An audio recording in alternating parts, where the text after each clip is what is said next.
স্বাদেরই ভোজন, ভালো করে পেট পুরে খাও গো স্বাদেরই ভোজন।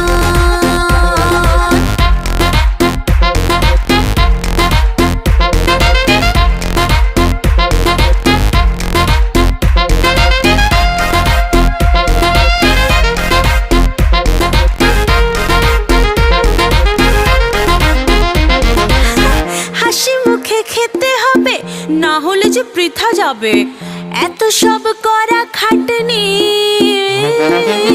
জানি কিসে রুচি লাগে, টক খেতে স্বাদ জাগে। সব শেষে খেয়েও চাটনি।